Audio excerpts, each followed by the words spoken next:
Kita langsung melihat bagaimana tadi proses ketika Mahfud MD resmi mengundurkan diri sore hari ini. Berikut ini. Sore hari ini, saya ingin menginformasikan bahwa baru saja jam 16.30 saya diterima oleh Presiden Republik Indonesia Bapak Joko Widodo, dan saya menyampaikan permohonan berhenti sebagai Menko melalui sebuah surat yang isinya hanya 3 paragraf.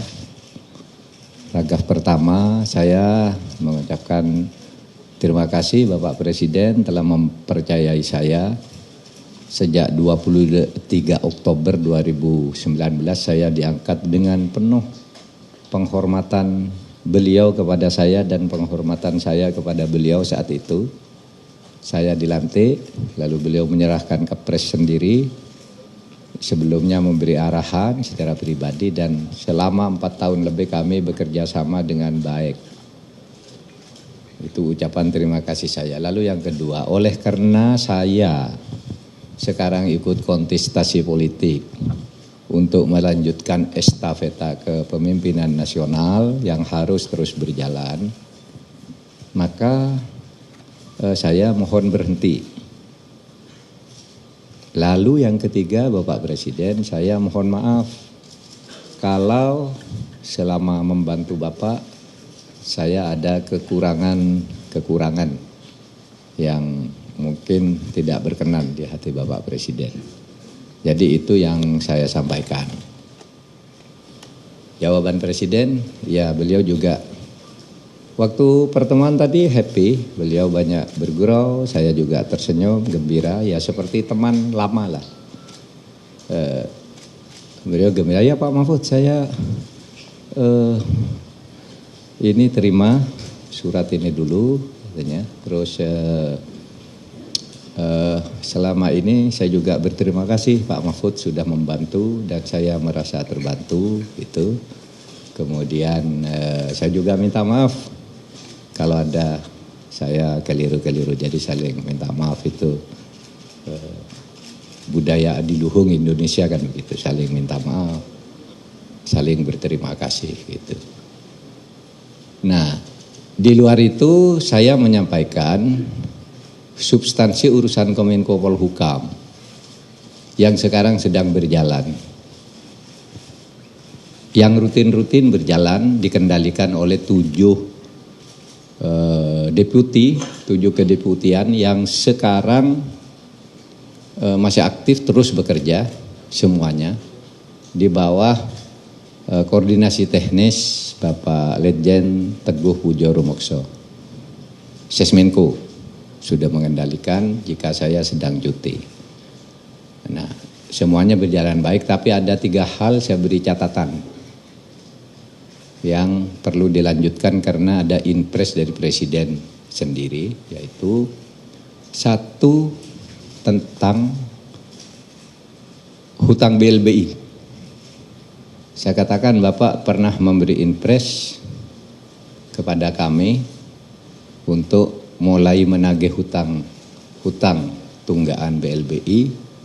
Waktu itu jumlahnya 111 triliun, 110 triliun lebih, 111 triliun lah.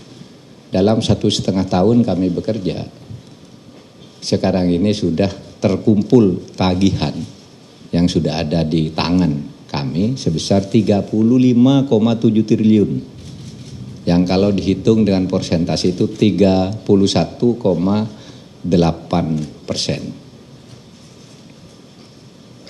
Saya katakan Pak Presiden, ini tagihannya masih ada karena ada yang masih mengelak, ingin tidak membayar, ada yang mau menawar, ini jumlah hutangnya tidak sebegitu dan seterusnya. Saya katakan ini sudah kami tutup, yang sudah membayar ini sudah selesai, yang sisanya tetap harus ditagih Bapak Presiden karena itu berdasar impres. Itu 1 yang saya sampaikan tentang dana BLBI. Jadi dana BLBI itu harus kita tagih karena itu orang ngemplang itu terhadap uang negara. Kemudian berikutnya yang saya sampaikan tentang penyelesaian HAM berat di masa lalu yang memfokuskan pada sudut korban. Saya katakan penyelesaian HAM, pelanggaran HAM berat masa lalu ada 12, itu secara hukum sangat sulit, itu biar hukumnya berjalan, nanti dibicarakan oleh pemerintah atau Kemenko Polhukam berikutnya. Tapi yang sudah diselesaikan oleh Kemenko Polhukam atas inpres juga, yaitu penyelesaian di luar, penyelesaian non yudisial, yaitu yang khusus untuk korbannya bukan pelakunya. Saya katakan Presiden, Perserikatan Bangsa-Bangsa kali ini, saya sudah belasan tahun tidak pernah memuji Indonesia, kali ini berpidato resmi menghargai pemerintah Indonesia yang telah melakukan langkah penyelesaian HAM dari sudut korban. Pelaku masih terus dicari, tapi korbannya disantuni lebih dulu. Itu resmi Dewan HAM PBB menyampaikan pidatonya, memberi penghargaan kepada Presiden Jokowi dari Republik Indonesia yang telah melangkah maju dalam penyelesaian HAM. Bahkan dalam 3 kali sidang HAM berturut-turut selama 3 tahun, waktu saya jadi Menko Polhukam, itu Indonesia tidak pernah disebut lagi oleh Dewan HAM PBB sebagai negara yang bermasalah. Sebelumnya selalu disebut. Nah, waktu saya mulai tahun 2020, 2021, 2002 tidak disebut Indonesia punya catatan ini, tidak ada. Jadi yang banyak hoax di Indonesia itu rusak. HAM, saya datang ke sini ke markas PBB tidak ada catatan. 3 tahun terakhir.